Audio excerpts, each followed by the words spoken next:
Welcome back to Ribbon Candy Hooking. Good morning. Welcome back. It is great to see you. Wet hair, busy times. Right? Did we think that road trip would be relaxing? I mean, I thought it would be a relaxing road trip. It was non-stop, which is great because we have great content, had some great interviews. I hope you were watching. I'm sorry I could not sit up on Monday to run a live show. It was one of my proper breakdown days. Nothing was wrong. I just could not sit up. It was just too much for too long. So I am so sorry to have missed you on Monday. I will catch up with you this week. Before I forget, Friday, I know I gave the shout out, and I will give the shout out again for gallery items for our next gallery show. Gallery nights are typically Friday night cocktail nights. Um, the next gallery night will not be this Friday, it'll be the following Friday. Keep the rugs coming. A bunch of people have sent in your projects, your rugs, your ideas for gallery night. I cannot wait. And we are overdue. We will enjoy those immensely, not this coming Friday, the following Friday, because how could I forget something so important? My super close friend, Rebecca Martin from Storyteller Wool, is flying in on Friday. So she's flying in on in the afternoon this coming Friday, and I'm going to go pick her up at the airport. And then I am running a live show with Rebecca, which is going to be an amazing live show because she's bringing a bunch of her projects that she works on. She's known as a puncher, and she's very well known for her wool, but she also does the most phenomenal hooking and great projects. I talk about her a lot because she's one of my close friends. She's in Colorado, but this Friday she's in Connecticut. So we're going to be getting together all weekend, and on Friday we're going to have a live show talking together, kind of an interview, lots of fun, looking at her work. She is just phenomenal. So we can look forward to that this coming Friday. Please do keep your projects coming to ribboncandyhooking@gmail.com for the following Friday when we run a gallery night. I can't wait. Whew, my heart is beating so fast lately. I think partly it's the heat, partly it's the speed. Cat's Gallery. Good morning. Great to see you. It is a beautiful day this morning here too. Overcast, which I will take. I'm going to say I forgot how warm it is the further south you go. That sounds anti-logical, doesn't it? Because I always thought I was a fairly intelligent person. I forgot. I completely forgot. It was much warmer. I mean, it's quite warm here in New England. It was even more warm, as you would imagine, in Delaware, Maryland, Pennsylvania, all the states that I went to over the last few days. Let me just put the light on for us, just in case that gives us better something, maybe. It was warm. I know it's a tough year. It's a tough, the fires, the smoke, being overcast. The earth is kind of, I guess, insulated with this extra layer of heat on top of everything else. But man, it was hot. It was hot. I feel like my body was cooking on the inside, like I was trapped inside a microwave for quite a few days. So beautiful down there. I also forgot how beautiful it is down there. Today's show, I'm going to go through the breakdown of the days because I hope I hope you got a chance to watch some of the videos that I was posting as I traveled, doing some antiquing, searching for rugs in some of the Pennsylvania stores, visiting with some of my buddies along the way who I'm very close to, getting to do interviews here and there. Lots and lots of fun. It was a wonderful trip, but man, it was jam-packed. We were waking up at like 5 in the morning kind of thing and coming back at 10 or 11 at night from adventures and filming different things. And some of that content will come later. Some of it is part of other projects. But it was fun. It was fun. And it was a lot. And what a lot of nice people. So I have lots of things to share with you this morning, and I hope that today's episode will make you feel like you are along for this great road trip, because it was a great road trip. It was a lot of fun, and I found a lot of very rug related stuff that I think is going to be a great inspiration for us here. Today's the book day. Today my book officially comes out on Amazon, and from what I can see, it starts shipping right away. So I hope that you love it. I hope that you leave a review for it if you love it. I hope you leave an honest review for it, right? Because maybe you don't love it, but I hope that you do. I was very triggered. I shouldn't even say this, but you know that I'm a jerk sometimes. You know that I'm a jerk often. I was very triggered because I looked on Amazon to find that it was the #2 best-selling rug crafts book of all time. And I should be very proud and happy and satisfied, shouldn't I? But you know what the number one book was? Cricket, scrapbooking, like paper. So that was a mistagged tag. And I should not be bothered by that because who cares, right? Who cares? But it's just frustrating that after I've worked as hard as I have, I can't even say I have the number one book on the day my book comes out because Cricket managed to tag their book every craft category. And they don't obviously do rug crafts. They do paper cutting for scrapbooking. So I wrote to Amazon about that just because it triggered me enough that, yeah, it was a bit of a can I get out of bed again kind of a thing. But I am very, very happy and proud with the way that this book has been selling. I'm hoping that it is like an eternally like great and handy tool for people and a huge inspiration. And I'm trying to get the second one done, and I've got 2 more books right behind it that I'm at various stages with. I am like the classic more than one pot, on the range kind of girl. But yeah, lots happening, lots going on, and I know a huge amount of you are helping me with book projects and other projects, and I am eternally grateful and thankful that we work together as a community because I couldn't do anything alone at this point. I really couldn't do anything alone. It wouldn't even be a thought. I would just have to give up and pull the plug on the whole thing.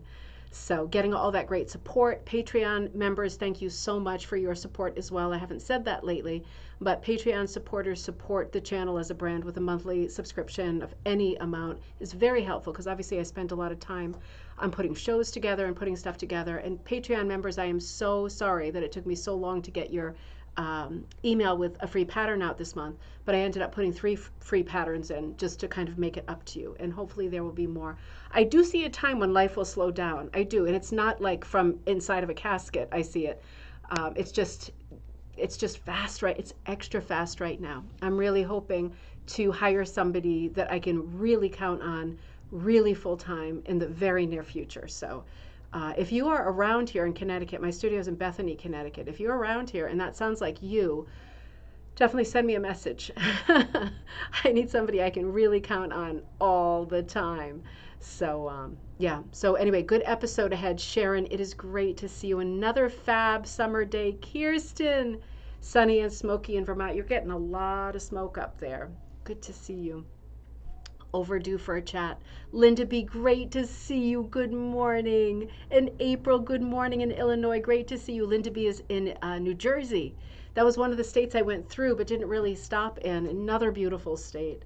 First book is due to arrive on the 21st. Thanks, Linda. It's exciting. And I'm getting a big box of them from the publisher today for the book signing in Madison, Connecticut on Saturday. I was afraid that the dates wouldn't line up, right? Murphy, is anybody home? Can I play? But incredibly, I talked to the publisher, Fox Chaplin. They are sending them directly to me, so I will have them for the book signing on Saturday. If you are going to Madison Wool in Madison, Connecticut, I will be there signing books, and my friend Rebecca will be there too, Rebecca Martin. Her book, she's got a book on Course with Raw Cooking magazine on the same sort of timeline as my second book. So she will be signing books soon too, right? As soon as probably next year, all that's going to happen. But exciting, right? An exciting guest to have at the book signing because she's very well known. Karen, great to see you. Good morning. Yep, they should all be shipping. I hope that they're all shipping. It seems like it's all going forward. Mine too. Good morning, Linda H. Good to see you. Good morning. And Doreen, good morning. Lovely morning in upstate New York. Your book is on the way, Karen. Great. And Doreen says, my rear rug book should arrive tomorrow too. Exciting. Wasn't that great? We'll talk about that a little bit. But one of the videos that I did when we were traveling was in Maryland. Early Saturday morning, I was at Melinda's house which was like over 2 hours from where we were staying. We were staying in Delaware, but we were there at 8 in the morning to start recording and setting up and talking about what we wanted to do and what we wanted to talk about. And we recorded 2 hour-long videos as one take. I was afraid we'd have to cut and edit and stuff. She was just so great and so natural to talk to. She knew the answers to stuff. She was right there with the interview and inspiration and grabbing rugs around her studio. It was in talking about the detail, the history, the supplies. She is so forthcoming with help and info regarding the craft of making Ria rugs. And I was super happy. We were there for most of the day that day. And it was such a lot of fun. And you saw me in the second video maybe doing the very first knots of my first ever Ria rug. And I thought it would be a lot harder than it is. And Karen, you said it wouldn't be hard. And I should have believed you, but I thought, oh, well, for me, it's going to be hard, right? Because I have like mental blocks about stupid things. It couldn't have been any easier than it was. It's just making knots. It was fantastically fast. So I'm very excited about that. The first video is looking at our studio, talking about the history of the Ria rug form, dating back to, its Scandinavian origins, and her grandparents bringing the craft to the United States, looking at some of her phenomenal rugs, the way that she works, which was absolutely priceless. This is a niche within rug crafts are already small. This is a niche within rug crafts, the Ria rug, which is a knotted high pile rug, right? No tool, just knotted. Well, it's like there's like a needle, a tapestry needle, but it's a standard tapestry needle, right? I didn't even use the ruler if you watch the video to get the height, sameness, uniformity of height, because if you've met me, you know I'm not a big one for standard anything. I like the height variety, so that's how I started. And Melinda is just so personally invested because of her place, in the sort of family tree of rug making. She is Ria rug royalty, and she has such a personal investment in the craft because of her grandparents and them having brought it over. She really wants to see people working on this form, and I really want to do everything I can do to help continue the form and advance the form. So when I come up for air, one of my big fall projects is going to be finishing this Ria rug and working on some more. It is very fast going, right? And now that the supplies, it's not such a COVID thing anymore with the supplies. They're making their way here, the unique woven backings, which is really the problem. And Karen, I know you did yours on linen, and that's also super possible. These linen backings, I think, make it even easier because there's just like a slot, every so often for your needle to slide through and make that knot. It's just unbelievable. You're not even knotting, you're just making, the needle does the knot for you, the way you bring it back, almost like a blanket stitch. It was super, super easy. It was so much fun. So I hope that you caught that video. It was 2 videos. I posted them on Friday night because we were still traveling back from Maryland. There was no way I was going to take a chance on doing a live show in the hotel in Delaware when it wasn't clear at all that the internet was good. The internet was in and out the entire time I was in those 3 states. So I don't know if that's a thing or if it was just my service is like I don't know how it works. But yeah, it was a bit sketchy. So I hope that you caught both of those videos because she was wonderful. She was wonderful. Let me catch up on my hellos and then we'll jump back in. Anita, great to see you. Lisa, great to see you. Lisa, I did a couple of antique stores in Lancaster County, but next month with Linda Ann, we are coming out much further west toward near where you are. And I'm hoping that we can get together while we're out there and do a video together too. It's been fun doing these videos together. Isn't it great to get to know people who maybe their names you recognize in the thread or you recognize from our Facebook group, which is Rug Hooking and Punch Needle Club. It's so great getting to know people in person and to be able to chat and do like very informal interviews, but just getting to know you, right? Getting to know you is such a lot of fun. For people who are further afield, I do have the program now where we can do 2 live screens for our day shows like today, like our coffee times. So we will be doing that in the future too for people that I can't immediately reach. That would still be wonderful to talk to. That technology is here. It's just a question of setting it up. So, and it's a question of me figuring it out, right? Debbie, great to see you. Chrissy, great to see you. Good morning. April, good morning. Is due to arrive tomorrow. You're bringing it to Solder. Fantastic. I'll be signing them there. I'll be signing them and selling them there. So if you don't have one, they'll be there. I think I'll also be leaving some at the front desk for moments when I'm not physically walking around Solder or days that I'm not there. We'll have to see how that plays out. But I will be there signing them on the Friday at Solder, and I will have a pop-up vendor spot on that Friday too. Very small, just a table. I can't do the fooling around with schlepping tents and stuff anymore. I just can't. I just can't. Linda, you enjoyed the videos. I'm so glad. Oh, Ruth, you're on. Good morning. Great to see you. Melissa, great to see you. Judy Phillips interview. Judy, thank you so much for that lovely email you sent. I needed to write back and I didn't find time yesterday, but I really appreciated it. It was really, really sweet. Or maybe it was Monday. Monday was such a blackout day. I'm so sorry about that. Alexis, great to see you. Hello in Baltimore. Thanks for all the Maryland Delaware content over the weekend. Excited to learn about the Wilmingtons. God, they are such a fun group. Oh my word, they are a fun group. I have a few pictures from there. I could have spent all weekend. It's so hard to walk in and to want to meet so many people for the first time, because I feel spread thin, and I'm not like even though I'm a type A and I seem very outgoing, I'm not that outgoing. And it's like it gets like and then I feel guilty that I didn't visit with this person or this and it gets like I get feeling awful about it. So in other words, another trip down there is due, and I do feel like for me like it's an extended family now, so it'll be easy to jump back the next time I want to do it. And Colleen was kind enough to make me a pin of the Wilmingtons. It's a sheep, like a ceramic pin. She painted it and everything. It was wet when I got there, but next time I'll be wearing my Wilmingtons pin, and I will really enjoy visiting. And I'll let you know when I'm headed back to Alexis, because I do plan on heading back for a meeting there. It wasn't that far. It was like under 4 hours, I think. Maybe it was 4 hours, but that really isn't the end of the day. Hey, if you wake up early and you get a nice coffee to go at the drive-through, and you just get in the car and it's nice and quiet, nice and cool, and the sun isn't beating yet and traffic isn't clogging the road yet, it's nice to take a trip early and to make it down there, Debbie from Victor. Hello, Debbie from Victor. Oh, Debbie, Debbie, I did say hi, I hope. Good morning. And Ida, good morning. So excited for your book to arrive. Me too. Cannot wait to meet you at Wilmington, Steve. My name D is my nickname.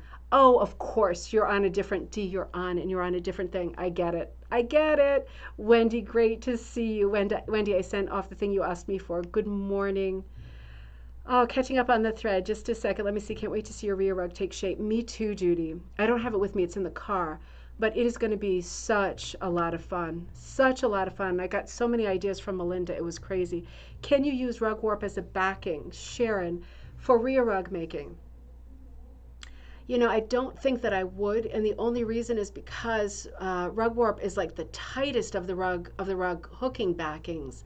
And with the rear rug, you need to be able to get under one stitch or two stitches, right? But in one swipe, you need to be able to get that tapestry needle through threaded with a piece of wool. And even if the wool is very, very thin, I bet you can do it if you have very thin wool or fiber. I'm not even going to say wool, I'm just going to say fiber.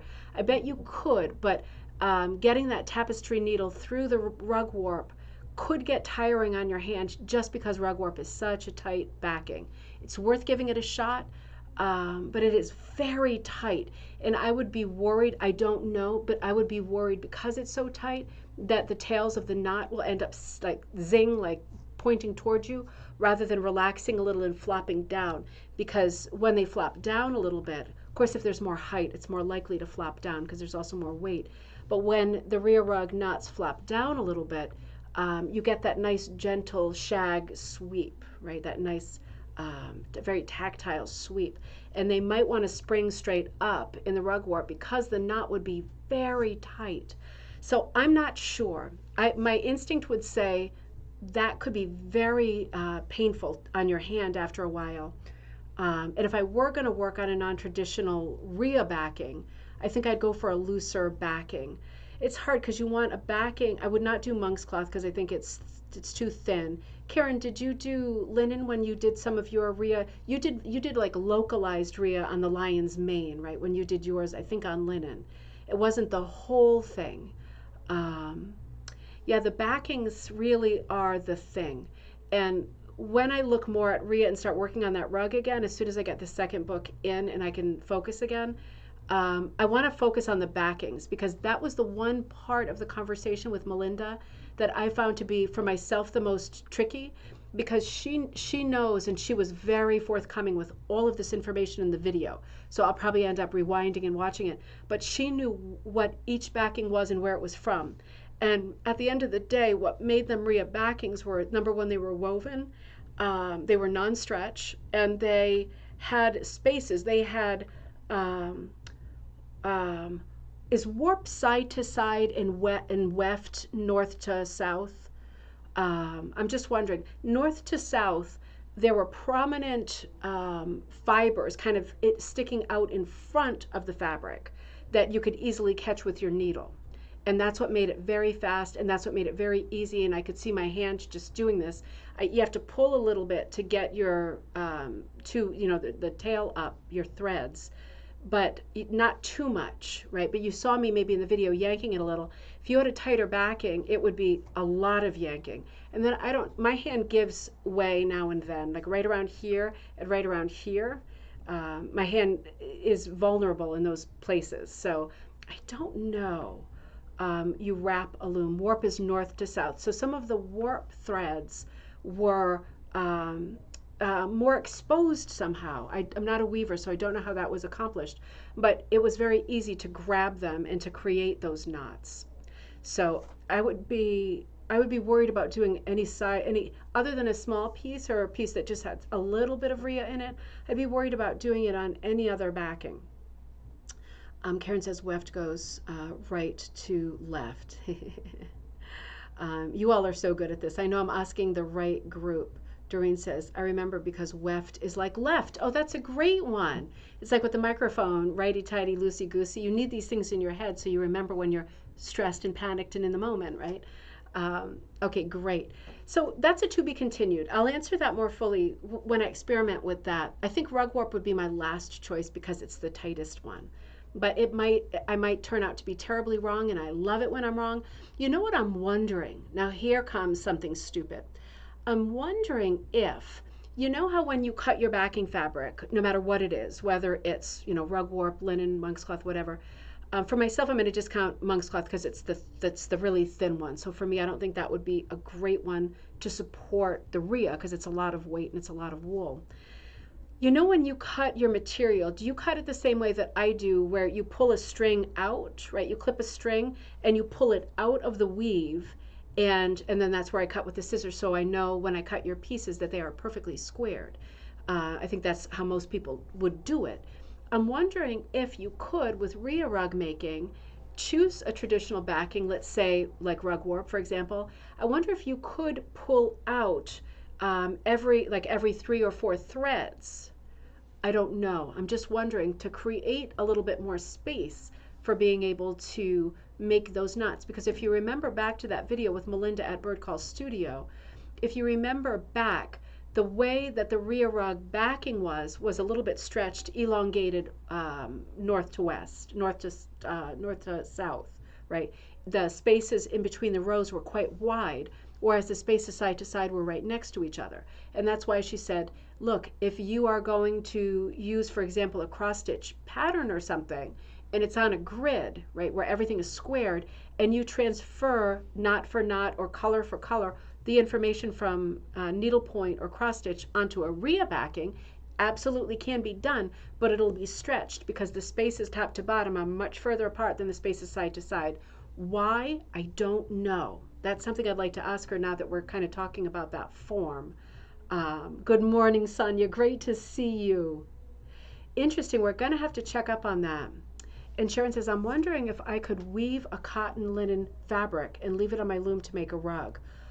Ooh, now that's an idea. That's an idea. Ooh, I don't know the answer to that because I'm not a weaver, but I bet you're going to get some great answers. I'm wondering if you did do that, if you would then have the option of, for example, putting a fringe, like the automatic fringe on it, that kind of thing. Probably not, because your fringe would probably be your weft stuff that you were weaving through, right? I'm a ding dong. I need to learn more about weaving, but that's an interesting idea. I love that idea. I mean, why couldn't you do a rug right on the loom? Because you see when people are weaving, they walk away and leave their half-finished piece. Seems to me like it should work the same way, but I certainly don't know. I'm looking forward to the answer too. Debbie, how about yarn and rhea? I'm wondering if yarns like Briggs & Little and other rug hooking yarns would work okay. Debbie, they would work okay. So the thing with that was, okay, so for me at Ribbon Candy Hooking, I sell 2 kinds of Briggs & Little at this moment, 2-ply and 3-ply, because they're both great for rug hooking and punching. I usually use the 2-ply for punching. Sometimes I use it for hooking, and I use the 3-ply for hooking. It's much thicker. And my friend Rebecca, who's coming on Friday, she uses the 4-ply for punching, right? She punches with the regular Amy Oxford punch. So I would say I would not try using anything above the 2-ply. The 2-ply is much thinner than the 3-ply by 1-ply, but it feels a lot thinner. Um, the 3-ply is too thick, and I would say the knots would be very awkward and come out very stiff, like little octopuses, little octopi, right, with their legs just springing forward instead of relaxing like the form should look, to be the most sort of visually appealing with the most impact. A 2-ply could work without a doubt. The thing that Melinda seemed the most particular on in terms of like materials for rugs, she's saying wool because she's using hers as rugs. She's using some as tapestries, but she's using them as rugs too. She loves the Scandinavian practical aspect of having a Rhea rug. So she's thinking about it in terms of being plush, even, and hard wearing on the floor. Because I asked her in that video a question like, could you mix in other fibers? And I was thinking, being a fiber pig, like what if I mixed in a little bit of eyelash or something like that? I don't mean in whole areas, I mean with the fiber that was going through. She said you have to be a little bit careful with that because it will create patches that are uneven. Now, knowing with my first 4 knots, right? I'm like an expert now, right? Joking, but I can see what she means, but at the same time, if I'm not using my rug on the floor, I can see using a lot of different materials, because I think the one thing that you would have to be worried about visually, again, not in terms of practicality, but in terms of visual impact and consistency, is that if you're using different materials here and there, and some are much thinner materials, it might start to look a bit hollow, right? Like this area is filled in, but this yarn that I chose to do the green part is much thinner, and it looks a bit hollow, like it just doesn't look the same as the rest. That I'm going to test that theory. Like I'm going to go to extremes to test that theory, because this is one of the things that I want to see how far Rhea can go as a form. So I'd be really interested in that. And I know that's not what you asked. You were asking about Briggs and Little. I think for myself, and I can't speak for Melinda, and she knows more than me, but I would be very comfortable using a 2-ply Briggs and Little, very comfortable, to do the entire Rhea rug, because it's still wool. It has a lot of integrity. It's still very hard wearing. I think it would work great. I think it would work absolutely great. In fact, I brought some of my wools, not the ones I had dyed, but I bought lots of wool at knitting stores over the years, and I brought that one skein in the video that's multicolored, and that is not even as thick or have as much integrity as the 2-ply Briggs and Little. And she said, well, this would work, but again, if I were doing a whole patch with that, it might look different because it doesn't have as much body as the rest of the rug. Now, I would venture to say, if you're okay with that because you're doing a wall hanging, then it's not going to be an issue. And that's kind of where I am at personally. Like as I assemble it, my first one is going to be all wool. It's going to be exactly the way that it's supposed to be. I'm going to really do it 100% the right way. But the second one that I do, I'm probably going to fool around with a lot of different fibers and see what it looks like. I might try to compensate in areas where I want to use thinner fibers, and maybe not even wool, but something else. I might try to compensate in those patches by having the shag or the loops a little bit longer. Right? I might try to compensate, trading, if not the heft of the yarn, of the fiber itself, trading that for length, right? Or more strands per knot. So I'm going to do a lot of experimenting and see where we can go with that. But yeah, I would say Briggs and Little 3 and above, absolutely no, never going to work. Would work for latch hook on a latch hook backing, but not on a cloth backing. It's either going to be too dense and too thick. It's going to definitely hurt your hand to physically make it. It's going to be too dense, too thick. It's not going to lay well, and they're going to still be so spaced out that the surface area, I think it would look weird. But you hit 2-ply, and I think you're golden. I think you're absolutely golden. So that's a great question. Sorry for the long answers. I like to be very thorough, because when you ask me questions like that, I'm thinking it through, and I'm thinking about all the eventualities, and not just in terms of supplies and making, but like if you do put it down on the floor, what does that mean? I try to be very thorough with my answers. It's a great question. And Judy says, Sharon, I think the big puzzle would be how to advance the fabric into the cloth beam. Oh, I don't even understand. I don't even understand that sentence. I will be looking. I will be looking for more on that. Maybe some of these ideas that we talk about in coffee time. If you all have any kind of visual, when you talk about weaving and stuff, for me too, it's very hard to picture because I'm not a weaver and I'm so hungry to know more and learn more. If you ever have pictures of weaving and examples of things like that we ever talk about on coffee time, please feel free and encouraged to send them into ribboncandyhooking@gmail.com for cocktail nights, because I would love to look at those pictures then too. It's many of the same people, if not all the same people who will watch. And I would love to dig in a little bit more with those conversations too, because I would love to see how all this plays out. I'm not, Doreen. You are much more knowledgeable than I am. It's very fresh in my mind because I was just there. Karen says I used 3 and sometimes 4 different weights of yarns for each knot. So Karen, you're saying when you were working on the lion's mane, you were putting 3 or 4 strands into one knot. And you were using some of the vintage Rhea Rug wool from eBay, right? You found some, like finding that is like gold, right? The stashes of vintage Rhea Rug stuff. And Melinda had a lot of Rhea Rug yarn, and I bought some after we finished. I bought more after we finished filming. But I will say that stash from her, I think it's called Rhea Garn. I think it's called Rhea. No, Lundgren. I think it's called Lundgren, something like that. These are all Scandinavian, Swedish words, I think, so they're not like super memorable. But I think it's called Lundgren is the one that her grandparents stocked. And remember, she had those big containers of it. Those are finite. So she pulled out, I don't want to give you stomach cramps, but she pulled out the master list of the colors. And she said, I was like, why are some of these don't have a check next to them? And she's like, because they're not in stock anymore. I have sold the last one and they are forever gone, like forever gone.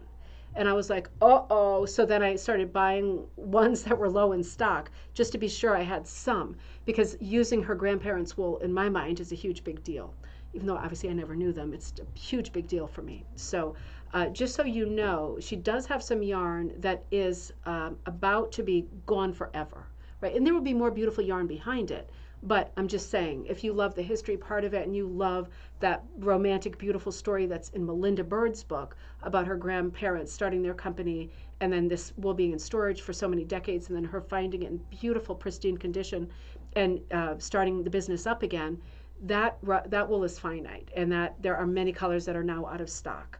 And also, if you remember from that video, she does sell like grab bags of wool and mixes of wool, and she sells those in her Etsy store. I bought one grab bag that was the backbone or basis of my color plan for my Rhea Rug that I started, and it helped a lot having one bag of a lot of little colors, because even though it seems like you would use tons and tons of wool for this form, she goes over the measurement in the video. I can't remember that off the top of my head. Wasn't as much as I thought, because there were some areas where I said, oh, I want to do half of the flower this pink, and she's like, oh, you'll only need 3 or 4 strands. And I was like, really? You sure I won't need like a hank? She's like, no, just for like that might still a big area. Oh, you'll just need this many strands. And I thought, all right, well, then it's not a bad thing to have lots of small amounts of different colors. I'm going to put in a shameless plug here and say Ribbon Candy Hooking does do grab bags. We do grab bags of yarn too, multicolor sets that come in 2-ply or 3-ply. So that's another great way to get 25 yards each, right, of a 2-ply yarn if you want to do some Rhea Rug stuff in different colors or in a hit or miss pattern. And Karen says, for my actual Rhea Rug, different from the lion. Oh, of course, you did the geometric one as well. I completely forgot. I'm sorry, Karen. I completely forgot you did another one. I was just picturing the lion. Of course you did. You used a lot of different weights. I think there is a lot of wiggle room. So we will always go out of our way to make a distinction between traditional Rhea Rugs, right? The way that Melinda is teaching them, the way that her grandparents did them, the way that they were done in Scandinavia. We'll always make the distinction between traditional Rhea Rugs that are absolutely 100% the form and Rhea Rugs like my second one, right, that is on the horizon, and maybe some of yours where I'm using slightly different materials and mixing it up a little bit more. There will always be that distinction, right? And one is not better than the other, and one is not correct and the other one wrong, right? It doesn't work like that. It's a question of being an artist and using either what you have on hand or what you feel like using, right? That's what you must use because you are the artist and you get to choose. So we will come back to that shortly. And I better get going with this episode. In the meantime, but this is the episode, isn't it? We chat during the episode. So this is fine. If we end up running over, I might come to you tomorrow night, Thursday night, to do like a 5 o'clock. I'll let you know if I do, to do a 5 o'clock episode to catch up. Because on Friday, it's all Rebecca from Storyteller Wool. It's just, we're talking and looking at her work that whole time. She's training to be a Pearl McGowan teacher as well. So that's why she's in this part of the country. So she has so many great tips that are her own widow's mite, as they say. I'm not a fan of that expression, but it's what they say. So we will learn some of her tips, and they are more valuable than a widow's mite, I can tell you that. But, oh, Colleen, great to see you. Like McGowan rug hooking versus contemporary. Exactly. There is always going to be a distinction. And the further we push toward saying that both of everything and anything is all right, the better we are, right? This is one of the last crafts I'm not starting, but this is one of the last crafts that I can name where you do it this way, and there is still a population of people to say you did it the wrong way. Like, that's not right. That doesn't happen with other crafts. Can you imagine a painter in his studio working however he works, putting his paint on his palette exactly the way he means to, using whatever medium he wants to use, and someone saying to him or her, that's not correct? That has not happened for hundreds of years. In rug making, it still can happen. So that's something to keep pushing against, right? The thing is to express oneself. This is a medium, right? This is a medium. It's not a job. And even for me, it's not a job. It's a medium. You're supposed to express yourself. You're supposed to be happy. It's supposed to bring joy, supposed to bring relaxation, right? And if it's not, then you're following too many rules. Thank you, Colleen. I did a wonderful interview also at Colleen's place, right? I went to Beech Nut Studio. Colleen, that was Sunday. Was that Sunday? No, that was Saturday. That was Saturday night. What a beautiful place Colleen has. Northeast, right, is the town. It was a funny name for a town because it was not in the area that it was called. Oh my God, beautiful. There was the Chesapeake River running along there, right? Lighthouse at the end of the street. Absolutely beautiful, sweeping, panoramic views, a dream. Beautiful little main street with antique stores and restaurants. It's just super, super, super, super charming. I was blown away. And we did a great video together at Colleen's and looked at a bunch of Colleen's current work and some of her painting work, right? She's got some painting stuff that's coming up, a fair coming up. So exciting. That video, as well as the video at Melinda's, got so many views and so many positive comments, lots of emails about both of those videos. So I was very happy that we took the time to do that. And thank you for being so hospitable. Thank you for the wonderful glass of wine, too. Keeps things lively, doesn't it? So before we start with the rest of the show, I just wanted to bring up a couple of things that are happening, right? Ribbon candy hooking. So this I brought up a while ago and I dropped the ball. And I want you to know I'm going to make sure that this product is online and ready for you before Friday, right? When I'm with Rebecca and then I'm distracted again. Do you remember this pattern called Filene's Basement? I think I'm going to call it Bargain Basement. It was just a sketch that I did that I blew up. I didn't touch it up. It's just a sketch, right? This is the way that I sketch. I'm not like one of the great artists of all times, but this is the way that I do it. And it's just a scene at like a Filene's Basement of women like fighting for the clothing that's on sale. And then to remember that I took a bunch of neckties, and I have not published this video yet. I have to put it, when I say I have to put it together, what I mean is my 9-year-old daughter has to put it together and edit it for me because I don't have the ability, the wherewithal to do that.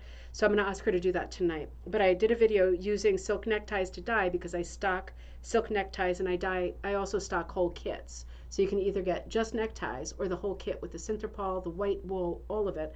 And I did 10 ties, and these are the way my 10 ties came out, silk neckties. So you can see lots of patterning happening here with I just chose 10 random neckties. In fact, I chose 10 and they're all on white wool, right? The colors changed because the silk neckties in the dye pot, but I just chose 10 that had damage or whatever that I would not have put into your sets that people buy. And they all came out pretty good. That one's got a lot of colors. That one's kind of weird. Some of them I didn't tie as evenly as others. Look at that one. Is that one crazy or what? And you just never know really what colors and what patterns you're going to get. But I'm going to use all of this patterned wool, right, these 10 neckties to fill in. I already have this transferred onto linen, the different parts of this. I'm probably going to outline in black or plum and I'm going to fill this in with as much patterning as possible because the point is for it to be chaotic, just like Filene's Basement was. Jane, good to see you, my love. So this product should be on Ribbon Candy Hooking right now. I'll check that it is after the video is over. And also the sets of 10 neckties are there, but again, separate project, the whole kit with, I think it's 3 or 5, maybe even 6 neckties with the synthropol, with the white wool, with the citric acid, with the twine, right, with the whole thing, or just the neckties if you already have the other stuff. So this product was there. People were asking about it, and I kept forgetting to say it was rolling forward. I got busy with traveling and stuff, patterning for all the different clothes. Exactly, right? And some of it, like the characters, will be solid because otherwise your eye will not get arrested at all. I don't want it to be a complete Where's Waldo. But it is going to be a chaotic composition. I know that. I'm planning for that. I'm going to lean into that. So that's happening. I'm also have not had a chance to work on my next summer Fluffy Goes to the Lobster Shack. I think this one is called. Some of these fluffy patterns are selling them. I'm doing them in miniature punch. All the miniature punch stuff is coming. If I have to move class dates, I'll move them. I'm waiting for a second set of hoops. I decided to not go with the miniature punch after the vintage ones ran out. I had 20 or 30 of those. Those ran out just like yesterday. And the punches that I ordered, I'm not liking them. I like the way they work, but the screw on them always feels like it wants to roll off, and that's a big problem for me. And I'm anticipating it could be a problem for you. So I chose a different one.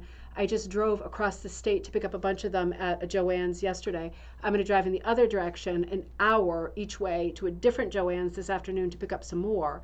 And so I'm getting the rest of those kits out. All of the spring gardens will be out by the day after tomorrow.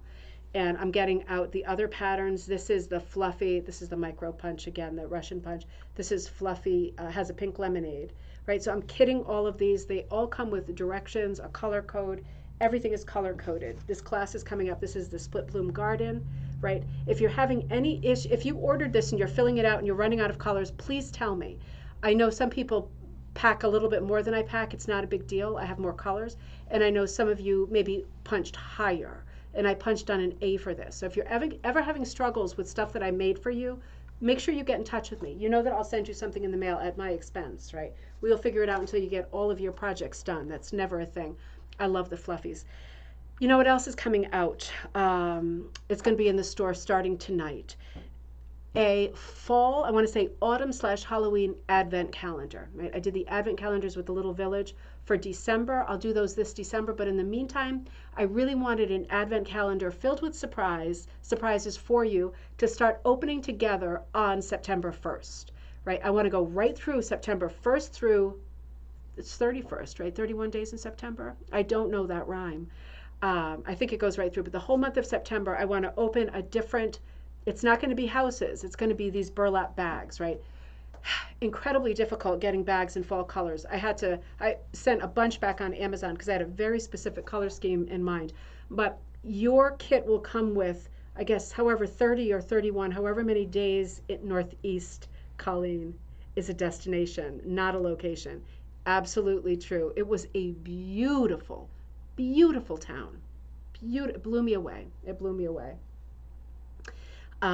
Monitor's probably not doing that well, but it's going to be a bunch of burlap bags, one for each day of the month, and each one filled with fiber, all different kinds of fibers in fall colors. So purple bags, orange bags, ivory, traditional browns and tweedy blacks. You can reuse these bags for other things in the future. But your advent calendars, I'll put this up as a product later, will come with, I got to know how many days are in September now. This is going to drive me crazy. Oh, Deanna. I'm telling you the things I know and the things I don't know. 30 days. So your advent calendar comes with 30 little bags, each filled with fiber.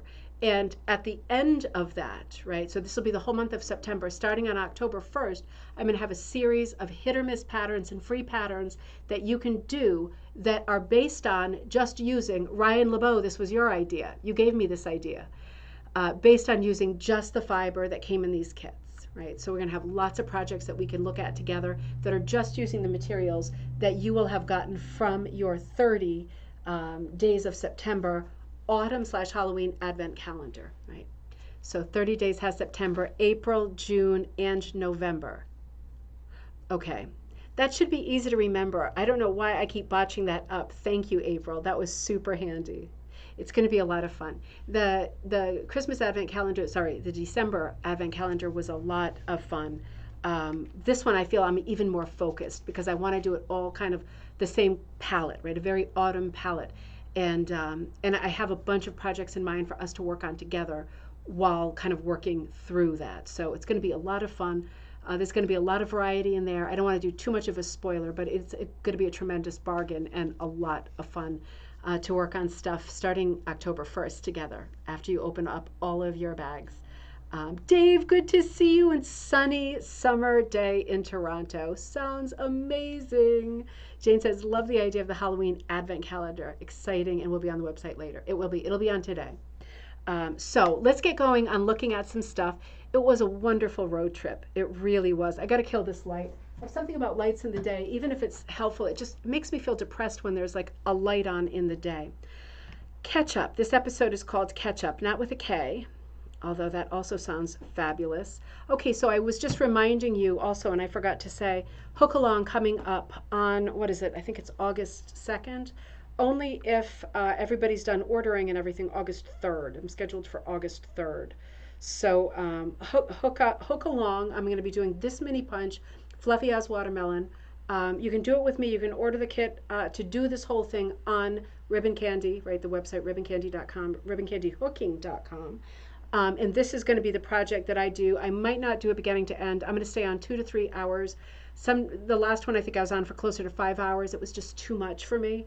I was like growing roots in the ground, but I'm going to get done all the hard parts during our live hook along on August 3rd for Fluffy. This product is the next hook along, and it's Fluffy, has watermelon.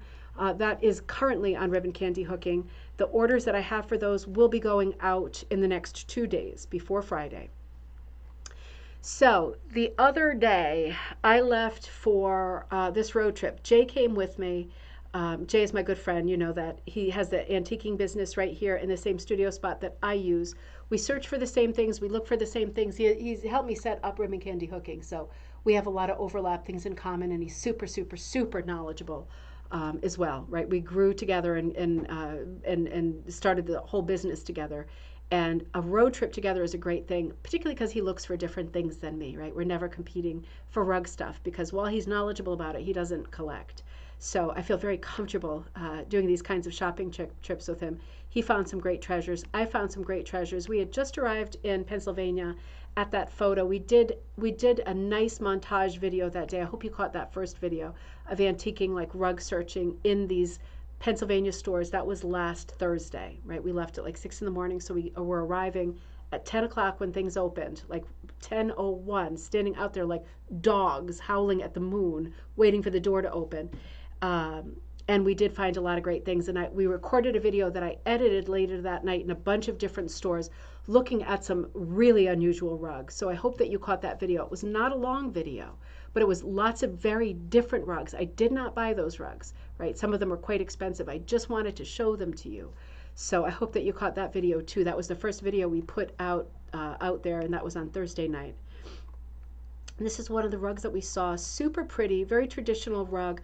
What I liked about it was the blue background and the color variation in that blue background. Kind of stoneware type blue, right? Kind of a gray blue. Really beautiful with all of the different yellows. Really pretty complementary colored themed rug. Not very many colors, but beautiful variety of both the blues and the yellows. I think this one was something like $95, maybe it was $120, right around there. It wasn't hugely expensive. It was one of the million things I saw that I didn't need, but that I quite liked, and I wanted to be sure. Oops, wait a minute. No, do not cancel anything, computer. I want to show you a close-up of that one too, because it really was pretty. It was a number 3 cut. You can see how the binding was done. This is probably a 1950s rug. This is kind of the height of the era, 40s, 50s, 60s, where the preferred and really only way that we see for finishing floor rugs is to sew on the cotton tape and fold it under, right? Kind of envelope it under. Yeah, just tuck it under there, and that's why we see so much loss and wear on the edges of rugs from this era. But, thank you, Jane, I love the fluffies. This rug is a 1988 rug, as you can see. This is kind of in the style of, oh, what's his name? Something with a W. You know, come on. Super, lots of farm animals, not Waisaki. Super farmy, graphic farm animals. It'll come to me in a minute. Kind of the pig is in that sort of style. It's an Oreo pig. I would expect it to be a cow being black and white, but you get the black and white pigs too, don't you? So somebody with the initials of SN, I think this was about 350. If it were less, I might have gotten it just for fun. I love the background, the sort of echo, right? Radiating lines, if you took the composition class with me. In technical terms, this is called radiating lines. Makes you think of Edward Gorey. This one, Judy, makes you think of Edward Gorey. That is funny. The squiggles and the fine lines for sure. It is a clunky looking pig. It's going to drive me crazy that I can't remember that person's name. He's like a 20th century person, a guy, artist, lots of farm animals, very popular in the 80s and 90s. Oh, it's going to drive me crazy. But anyway, it reminds me of his style. I'll see if it comes to me. Um, Beautiful composition, just a little bit on the pricey side for me. A little too rich for my blood. It wasn't different enough for me to justify that kind of expense. And in terms of it being a commercial pattern or not, I was thinking it probably was not. I just don't know whose pattern this is. It's a very simple pattern, and it could be an original pattern. This could be a specific pig that lived at somebody's yard. Oh, Mom, good to see you. That's okay. Summer hours, right? Crazy summer hours. Um, this could be an original rug. I'm not sure. It's just we see so many rugs like this. It's hard to know. There were so many small rug hooking companies that popped up in the 80s, 90s, that had just very small runs of designs. If you recognize this one, please let me know. It is a lovely rug, and the colors are very, very pretty for a country style kitchen, right? This was a mini punch, Russian punch piece. It was a little pillow. I was going to get it, but I ended up realizing I did not need it. I really liked it, but I'm doing a lot of mini punch lately. It was on a little pillow. I always struggle with pillows because I'd rather display something on the wall. I do have a few little pillow things, but I tend to not put them out because its space is like a premium, even in a big studio. But it was a lovely little thing. I'm sure that this is a commercial pattern. It was super lovely, patriotic. Yeah, just a sweet piece. I think this was 40. So I saw a lot of pieces I passed on. Saw a lot of stuff like this right out the window, that was such Pennsylvania type views in my mind. Really, really, just very different landscape. It seemed in some areas very flat, I guess, all the farming land, right? And just it not completely alien in comparing it to New England, but you definitely got the feeling that you were somewhere else for somebody like me, who was a New Englander. It was very different, and there were lots of views like this with like hexes and barn quilts, and it really was absolutely charming and vast. This is a place that we found at night. It was a historic inn. I wonder if you know the historic restaurant. It used to be an inn. It's called the Red Lion Inn, not the one in Stockbridge, Massachusetts. I go to that one all the time. This is a different Red Lion Inn, but it wasn't called the Red Lion Inn. It was called, I think, McCool's Tavern. Maybe the inn was originally called, I can't even remember what town this was. Does anybody live around there and know?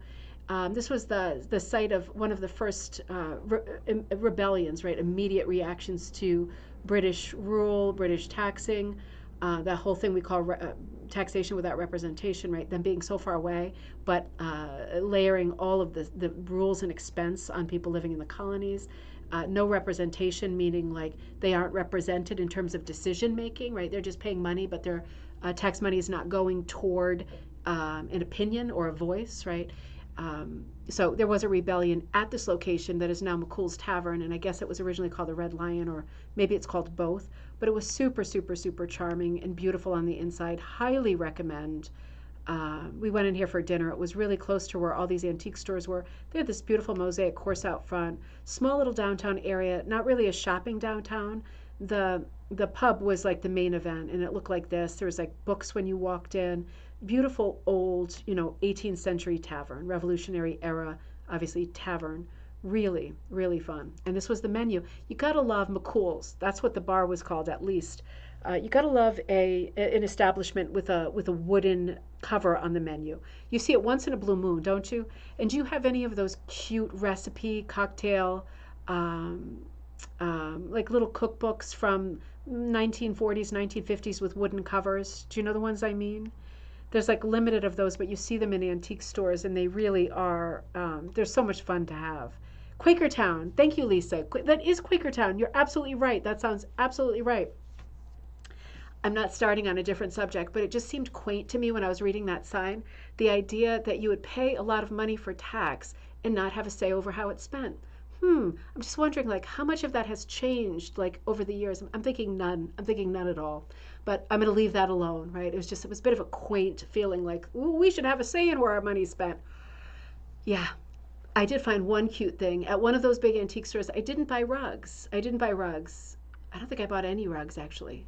I have to think on that. But I did buy this, and I knew that you would appreciate it because I know many of us are Halloween fools. And this was at that antique store where that little mini punch thing was, and those rugs I was just showing you. And it's made by, do you know this brand? Krisnik, right? This is the tag that's on it. And the guy, Tom, who makes these, and I said, are they paper mache? He said they're part paper mache. They're like super mixed media. I just loved this witch. I mean, is she not phenomenal? He was loading up, he had 2 stalls in one of these antique places right there in Quakertown. And yeah, they're sculpted with paper and plaster and clay. And each one is different. Krisnik. So I have to look him up online. So I met Tom and chatted with him for a while. And I just told him I just absolutely loved this piece and I had to have this piece. And he said that they had sold over the years lots of, these different stores locally and some, I guess, not locally. So maybe I'm just late to the party, but I just thought those were so beautiful. And Tom was such a nice guy. I was so happy to hear about his process and his inspiration. Does a lot of seasonal stuff. I think he first said it was just all Christmas stuff. Then it was Christmas and Thanksgiving, and now Christmas, Thanksgiving, Halloween, and Easter, right? It goes right through the year now. I love her too. Hello, my name is Catherine, and I am a Halloween fool. I think a lot of us are. I don't know what it is. Maybe it's that magical, theatrical part of the holiday or the memories of childhood or whatever the associations. They're all fun, scary, thrilling, happy, delicious candy, right? Memories. And yeah, I think we have that in common, a lot of us. So the next morning, we were up early and driving to Maryland from Wilmington, Delaware for Bird Call Studio. And this was one of the great highlights in my mind of the trip. Doing this, visiting the Wilmingtons and visiting Colleen Tiefenthal were the 3, that was like the holy trinity for me of this trip. I wanted to get those 3 stops in and as many other shorter videos as I could get in, but it was a heavy content time. But man, was it worth it. Bird Call is what we were talking about earlier, the Rhea rugs, right? So we got to Bird Call early, and hang on a second while I find where we are. Yep, there we go. Hang on, struggles. So we did this video there, and I hope that you watched it. Again, it was this 1-hour-long video of Melinda on the left and me looking like a clown. Sorry about that. It was so hot. I had to be comfortable, like the snubby one-piece thing on. God, she was such a lovely person, beautiful garden, beautiful studio. It was an insane amount of fun. I'm wondering if I put more. Nope. It was an insane amount of fun. So I do hope that you were watching. And then the video I did, the second video, we cut it after an hour. And at the second video, I started to put together my Rhea rug. And that's another hour-long video. So I hope that you enjoy both of those videos and get a lot of information and inspiration out of them. And if you have questions about Rhea rugs, please be in touch with Melinda or please be in touch with me. If I know the answer, I will obviously tell you immediately. And if I don't or I'm not sure, I will defer to Melinda. But somebody will answer you anything that came up during that video because it was a lot of fun to do. It was well worth the time and the drive to get that video online, right? Oh, you ordered the turtle pattern from Bird Call. Oh, I'm so glad on Etsy. I'm so glad. She does such amazing work. She really does. And she really just wants to spread the word on Rhea rugs. So we'll do our best to help with that. With a platform like this, I really want to do my best to help make that form also like a daily, word that most people know. We'll see if I can do that in my lifetime. We stopped at a store in, Lisa, is it... it's Fredericktown, right? I keep wanting to say Frederickstown. I think it was Fredericktown. There was an antique store right in town there, and it was lovely. It was another lovely, very kind of hip, up and coming town. A couple of taverns on the main street, lots of art, lots of artsy places, big sort of gallery type town. I mean shop type galleries, not like fine art galleries. And one large antique store. This rug was there. Flip it over here for this picture so you can see it. Beautiful early 20th century rug, commercial pattern of a swan, really lovely on burlap. There were stalls like this. This picture makes me kind of sad. There were stalls like this that had lots of rugs. They were just not in great shape. And they were being stepped on, and phone cords and stuff dropped on. And Fredericktown. Oh, thanks, Lisa. Another beautiful destination. Absolutely beautiful. But, you know, lots of rugs there. None of them at this particular store were very inexpensive at all. And they were all commercial patterns. And they weren't in super good shape, you know. It wasn't like I didn't want to rescue all of them. I definitely, oops, sorry, I moved this one. I definitely did. Oh, wait a minute, this one got moved around. Let me flip this one sideways for you. This one is probably the best one there, counterclockwise. There we go. Sorry, there's my feet. There we go. Nice, what looks like a nice Boston Terrier kind of thing. I feel like this is the commercial pattern of the Boston Terrier without the fence and bushes behind. We've seen this pattern before, I think. I think they just cut out the background. Everybody's prerogative, right? There were 4 or 5 rugs in this particular stall. They were all about 100 or just over 100. I'm always very careful. I did not see any moths, right? That's not why I'm making the following comment. I'm always very careful in antique malls where I see rugs like this. I'm very, very careful if I'm tempted to buy them, to shake them a little bit, look at them, and try to figure out if there are any moths on them. Because in a store that's large like this with these older rugs that seemingly have not been moved in a very long time, they're kind of falling further into the pit of disrepair every day. And beyond that, I worry about there just being moths in any antique store and finding their way to things that are fairly stagnant. You know what I mean? I did not see any on these rugs. I'm just saying this kind of setup where I'm in a stall and there's lots of rugs there, I am extra high alert for moths, because I do not want to bring moths home unless I love the piece, and then I'm going to wrap it up and put it in the freezer for a long time. Then feeder it for 2 weeks as soon as you get home. Then feed it for 2 weeks. Do you mean the freeze it? Okay. I thought you were talking about the turtle. I was like, I don't think the turtle rug needs to eat. Now it makes sense. And freeze it. Yeah, totally. That's a great tip, Kirsten. Then freeze it for 2 weeks after you get home. Absolutely. If you love it and you got to have it, then just do it as a precaution, you know, just to be sure. This was also, I think, in Quakertown. This was a smaller one. I'm trying to remember what the name of this antique store. It wasn't small by any means. Some were like 150 dealers, and then some were like 100, and then the ones that were 100 seemed smaller. They were all enormous shops out there. And I fell in love with this braided rug, but the person had like, I want to say like 150, 175 on this. It was a small rug. And there were 3 in the stall, and I thought, that's just too much for this rug. The reason I love this braided rug is, get ready for it. Look at these colors. I mean, isn't this absolutely gorgeous? Look at the patterns and stuff in the wool. It was just too much. It was just too much. I couldn't justify it. I love the amount of bright colors, the amount of different patterning. Just look at that inner, right around the oranges, look at that inner kind of little ruglet, and around the edge you see patterned material that's black and white. Even from one side to the next, can you see that's 2 different kinds of material? Well, over on the right-hand side, they've added a tighter printed, more tightly together, smaller print herringbone. And it just gives a different look. There's so much variety of pattern in here. There's so much variety of color. But it said firm on the price tag, and I thought, you know, it's not that it's not worth it, not that it's not lovely, but it was not in good condition. I really wanted all 3 rugs in this stall. This was just the one that was the most bright and pretty. Yeah, if it's there next time. But by then, another 3,000 people will have gone, you know, shuffling over it with their big muddy shoes, right? So it's all very worrying. If it, you know, I'd be so much more inclined to buy any rug, including a braided rug, if it were up off the floor on a quilt rack or something. Because I'm thinking, how many like feet what condition was it in 2 years ago when it probably arrived in the store, or 20 years ago?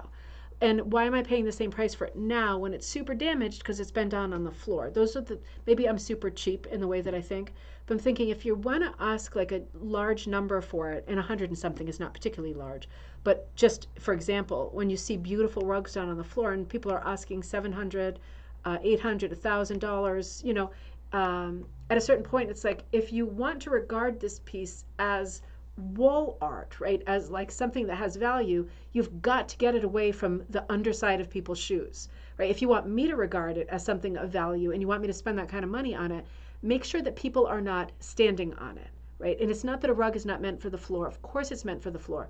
But some of the rugs that you see in these places are 1,000 or more, or even high hundreds, even 100. And it's been completely abused by feet walking through. And it's just like, I would be treating it as any other ware that you have for sale. Keep it as intact as you can when it goes into the store.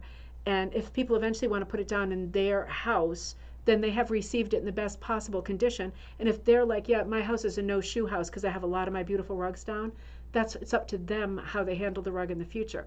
But you can't control all of the, hundreds and thousands of feet that walk on it while it's in a stall. That's what worries me about flea markets and multi-dealers and everything. I think I'll probably stop after this and run a show tomorrow night to catch up a little bit more. There was the most beautiful rainbow when we left Quakertown and headed toward Baltimore, and maybe that's a good place to pause for now. Can't really see it in the photo. This is through the windshield. I was on the passenger side, don't worry. It was a really beautiful, pronounced rainbow, and I thought, oh, it's got to be a good sign. It's got to be a good sign. It was a good sign because I had a wonderful rest of the trip. But today is Wednesday, and I wasn't on with you Monday because I was having a mental thing, just energy-wise, shut down. Sorry about that. And then yesterday was Kirsten's Hookalong, right, or Hook-In. Today we're running a show, so why don't we say tomorrow at 5? Let me just check the calendar real quick. I will run a show at 5 tomorrow on Thursday, and we will finish the catch-up from the weekend so that on Friday we will be fresh, nice and fresh for a new subject with my friend Rebecca Martin from Storyteller Wool for cocktail night. No, we're good if I run it on Thursday. Oh, wait a minute. I'm looking at the wrong month. Hang on. Yep, I'm going to put it on the calendar right now for tomorrow. I'm going to run a show 5 p.m. Eastern Standard Time tomorrow. And we will finish catching up from the weekend away in Delaware, Maryland, and Pennsylvania, and look at some more rugs, look at some more great finds, look at some more places where I took some great videos, like at Colleen's Beach Nut Studio, Colleen Tiefenthal, right? That one is online. But we'll talk about that a little bit tomorrow. So we will do a live show tomorrow to make up for Monday at 5 p.m. Eastern Standard Time here on the Ribbon Candy Hooking channel. And then we will be together on Friday night for cocktail night at 7 p.m. Eastern Standard Time with my friend Rebecca from Storyteller Wool. It'll be a great interview night. Make sure you look at the new products that are popping up in the Ribbon Candy Hooking store. Look for the new mini punch things that are coming out. If you are ordering a mini punch, I'm sending you a wonderful mini punch and a square hoop. Right, I'm waiting for the hoops to arrive. They should arrive the day after tomorrow, the smaller ones. So those are coming out as soon as I replenish my supplies. It was a big demand. And in the advent calendars. So be looking for those later. I'm only going to do a finite amount of those. So if you are interested in those, make sure that you are looking for this product later. I'll make a nice thing of it. I'll fill some of the bags, but I have all of the contents for things I want to put in the different bags. There's going to be lots of surprises. I will see you tomorrow at 5 p.m. Eastern Standard Time for a conclusion of our road trip episode on the Ribbon Candy Hooking channel. Have a great afternoon, everybody.